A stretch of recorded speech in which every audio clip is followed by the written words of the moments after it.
بسم اللہ الرحمن الرحیم۔ اردو کی تیسری کا 16واں پارٹ پیج نمبر 16 آج پڑھنا سیکھیں گے۔ اور دوستو، اگر ہماری ویڈیو سے کچھ سیکھ رہے ہیں تو ہماری ویڈیو کو لائک کریں اور شیئر کریں اور ہمارے چینل کو سبسکرائب کریں تاکہ اس طرح کی یوزفل ویڈیو ہم آپ کے لیے لاتے رہیں۔ تو چلیے آج کا سبق شروع کرتے ہیں۔ دیکھیے، حضرت عمر رضی اللہ عنہ کا قبول اسلام کا واقعہ چل رہا ہے۔ تو یہ نیچے میں دیکھیے، جو لوگ اس وقت بیٹھے تھے ایسی بلند آواز سے تکبیر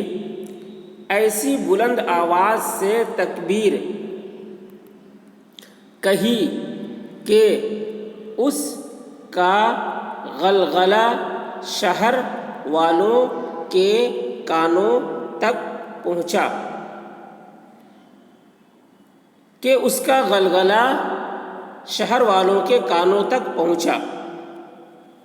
حضرت عمر رضی اللہ عنہ نے جب اسلام قبول کیا تو جو لوگ وہاں پر بیٹھے ہوئے تھے اللہ کے رسول صلی اللہ علیہ وسلم کے سامنے، سب لوگوں نے تکبیر کہی کہ اس کا غلغلہ، اس کا شور پورے شہر والوں کے کانوں تک پہنچا۔ اس کے بعد حضرت عمر رضی اللہ عنہ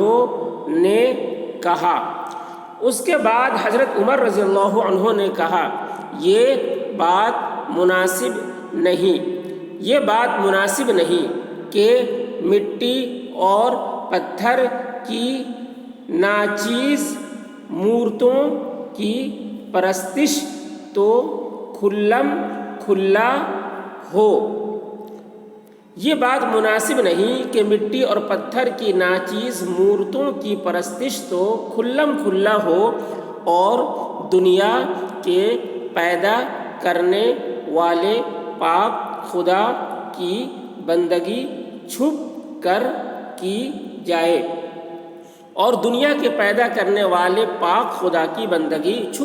جائے، اور یہ سچا مذہب چھپا رہے۔ آپ صلی اللہ علیہ وسلم بے کھٹکے باہر نکل کر نماز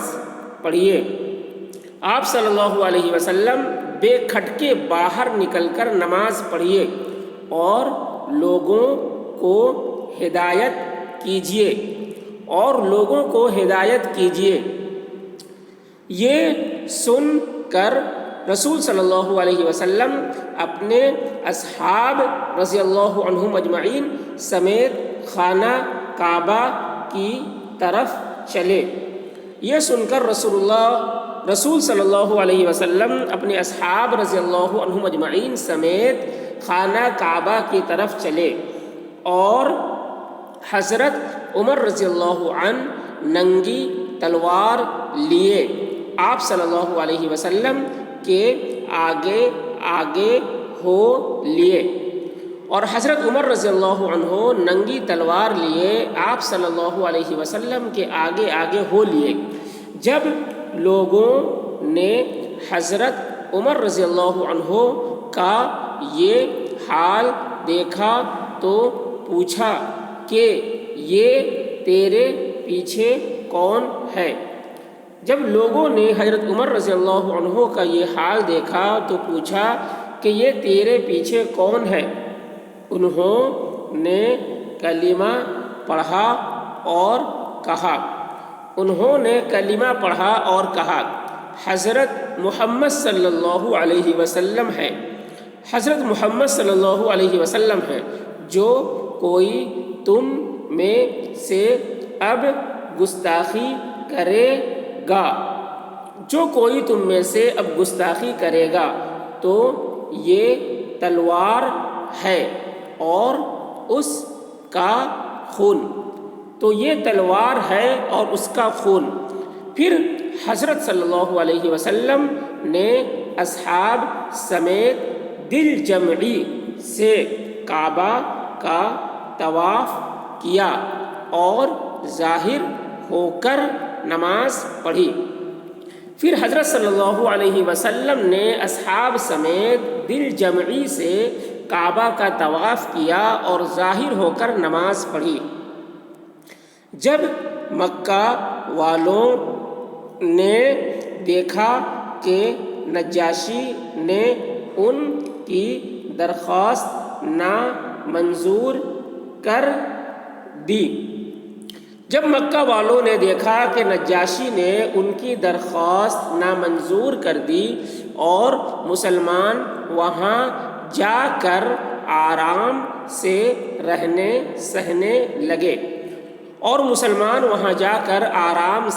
سہنے لگے اور ادھر قبیلہ قریش کے دو بڑے مشہور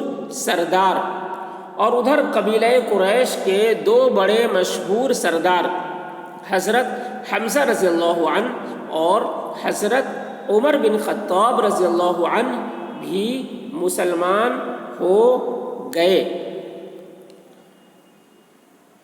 اور ادھر قبیلہ قریش کے دو بڑے مشہور سردار حضرت حمزہ اور حضرت عمر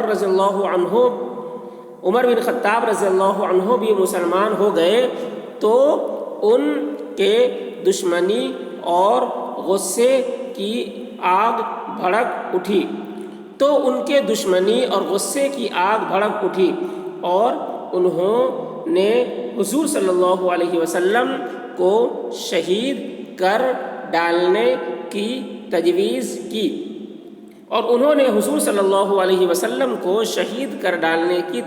کی مگر ابو طالب کے سامنے ایک بھی پیش نہ گئی۔ کچھ دنوں بعد ابو طالب اور حضرت خدیجہ رضی اللہ عنہا دونوں نے ایک دوسرے کے بعد وفات پائی۔ کچھ دنوں بعد ابو طالب اور حضرت خدیجہ رضی اللہ عنہا دونوں نے ایک دوسرے کے بعد وفات پائی۔ اس وقت حضرت صلی اللہ علیہ وسلم کی نبوت کا 10واں سال تھا۔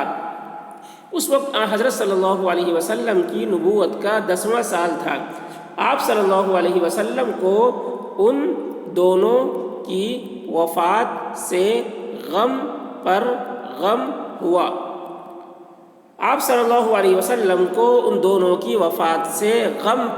ہوا اور اسی واسطے اس برس کو عام الحزن یعنی غم کا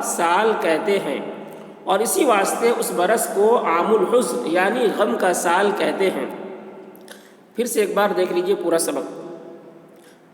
جو لوگ اس وقت بیٹھے تھے ایسی بلند آواز سے تکبیر کہی کہ اس کا غلغلہ شہر والوں کے کانوں تک پہنچا۔ اس کے بعد حضرت عمر رضی اللہ عنہ نے کہا، یہ بات مناسب نہیں کہ مٹی اور پتھر کی ناچیز مورتوں کی پرستش تو کھلم کھلا ہو اور دنیا کے پیدا کرنے والے پاک خدا کی بندگی چھپ کر کی جائے اور یہ سچا مذہب چھپا رہے۔ آپ صلی اللہ علیہ وسلم بے کھٹک باہر نکل کر نماز پڑھیے اور لوگوں کو ہدایت کیجیے۔ یہ سن کر رسول صلی اللہ علیہ وسلم اپنے اصحاب رضی اللہ عنہم اجمعین سمیت خانہ کعبہ کی طرف چلے اور حضرت عمر رضی اللہ عنہ ننگی تلوار لیے آپ صلی اللہ علیہ وسلم کے آگے آگے ہو لیے۔ جب لوگوں نے حضرت عمر رضی اللہ عنہ کا یہ حال دیکھا تو پوچھا کہ یہ تیرے پیچھے کون ہیں؟ انہوں نے کلمہ پڑھا اور کہا، حضرت محمد صلی اللہ علیہ وسلم ہیں۔ جو کوئی تم میں سے اب گستاخی کرے گا تو یہ تلوار ہے اور اس کا خون۔ پھر حضرت صلی اللہ علیہ وسلم نے اصحاب سمیت دل جمعی سے کعبہ کا طواف کیا اور ظاہر ہو کر نماز پڑھی۔ جب مکہ والوں نے دیکھا کہ نجاشی نے ان کی درخواست نامنظور کر دی اور مسلمان وہاں جا کر آرام سے رہنے سہنے لگے اور ادھر قبیلہ قریش کے دو بڑے مشہور سردار حضرت حمزہ اور حضرت عمر بن خطاب بھی مسلمان ہو گئے، تو ان کے دشمنی اور غصے کی آگ بھڑک اٹھی اور انہوں نے حضور صلی اللہ علیہ وسلم کو شہید کر ڈالنے کی تجویز کی، مگر ابو طالب کے سامنے ایک بھی پیش نہ گئی۔ کچھ دنوں بعد ابو طالب اور حضرت خدیجہ رضی اللہ عنہا دونوں نے ایک دوسرے کے بعد وفات پائی۔ اس وقت حضرت صلی اللہ علیہ وسلم کی نبوت کا 10واں سال تھا۔ آپ صلی اللہ علیہ وسلم کو ان دونوں کی وفات سے غم پر غم ہوا، اور اسی واسطے اس برس کو عام الحزن یعنی غم کا سال کہتے ہیں۔